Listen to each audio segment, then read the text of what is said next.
The only people who don't want to disclose the truth are people with something to hide. Bill Ayers, former leader of the domestic terror group, the Weather Underground, just did an interview with Fox News, and Megyn Kelly had plenty of questions for him. How many bombings are you responsible for? The Weather Underground, I think, took credit for just slightly over 20 in a period when there were 20,000 bombings in the United States against the war. And how about you personally? Oh, me personally, I've never talked about it, never will. Oh. So not only won't Ayers talk about his violent past, he also seems to be suffering from a serious case of amnesia about it. Just because you went underground didn't mean the violence stopped. What violence? Well, June 9th, 1970, you bombed the New York City Police headquarters. Okay, so now again, you're March 1st, let me just list it. Yeah. March 1st, 1971, you bombed the U.S. Capitol. May 19th, 1972, you bombed the Pentagon. January 29th, 1975, you bombed the State Department. That's what I mean by violence. What I got from this interview, Dana, is that Bill Ayers hasn't changed one bit. Most people knew who he was. If they don't, they know now. But if they've forgotten, they remember very quickly that he's still unapologetic and saying the same things he's been saying for years. And what's amazing is that in our society, apparently it is more acceptable to be friends with Bill Ayers than it is to be friends with the Koch brothers.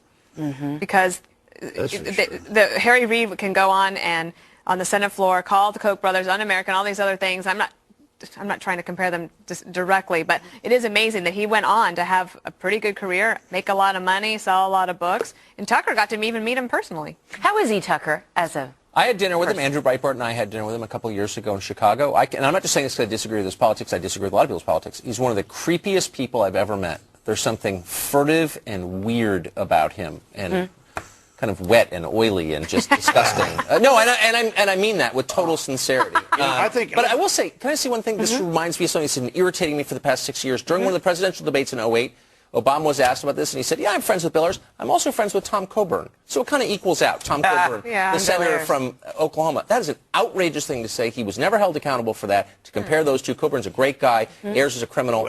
He really ought to be held accountable. I just got to say that what an incredible day and incredible news. We go back 45 years. Why don't we go back to the FDR chicken debates? Okay. I mean, this is the most ridiculous. The guy met him one time. This guy's 45 years ago. He may have bombed a few things. He may not have.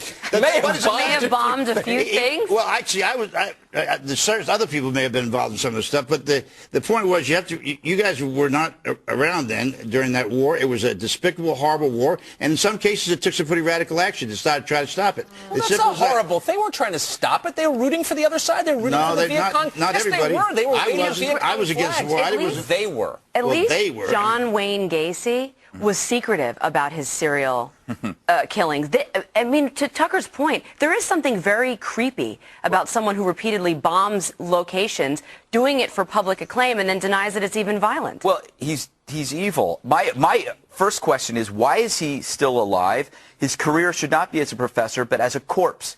But the best part about his bombing is that he's inept. He was one of the worst bombers. His bombs actually killed, the Weather Underground, killed his own friends. And yet, that's why he became a professor, because you could be inept and still get tenure. He is a lizard. You know, you said he's creepy. That's such a good line. He is a lizard. And old guys with earrings. I mean, he thinks his students are going to sleep with them. When he walks by, they laugh at that scumbag. He's a creep, and his creepy attempts at flirting. He's such a pathetic little animal. Can you tell me why you think we're even talking about this?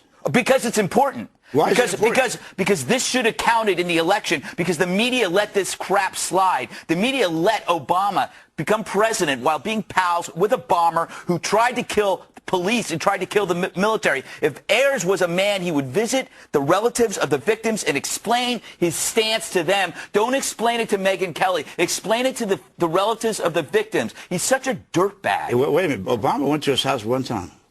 Oh, please, Bob. Do you actually believe that? Absolutely. All right. I'll to use one of your lines. I have a bridge to sell you. Okay. Well, I mean, the idea we should keep looking at him as a friend. I mean, because Tucker's more of a friend. He went out to dinner with him. Bob, we don't have time to play the soundbite, but the woman that he married, Bernadine Dorn, is notorious for praising Charles Manson, who killed a pregnant woman, ate dinner in the next room, and she said, quote, "It's far out." were really I know in it's support Friday, of what but he it's did. interesting to pick out something like this and go with it and make it a big But deal. Bob, it's not this a big doesn't deal. disturb you? It's not a big deal. It's Doesn't this ridiculous we're disturb talking you? about it. See, there's more coverage about Romney's family dog There should have been. traveling on the top of his car than there was about even if it was, if they were friendly and they only got together one time. I mean, you would think that fair coverage would have covered equal. Isn't this A Tea Partier never important? bombed I mean, we anything. didn't vet President Obama now, but at some point we're going to have an honest conversation about who he is and where he came from at some point. Why we're getting what we're getting now. If you think reality matters and you're invested in that old-fashioned linear Western thinking, yeah, I guess. But we're very into our iPhones, so that day may never come. Just bring more evidence to the table and we'll talk about it. Well, tune in Monday night for Megyn's full interview with Bill Ayers. That's 9 p.m. Eastern on the Kelly File.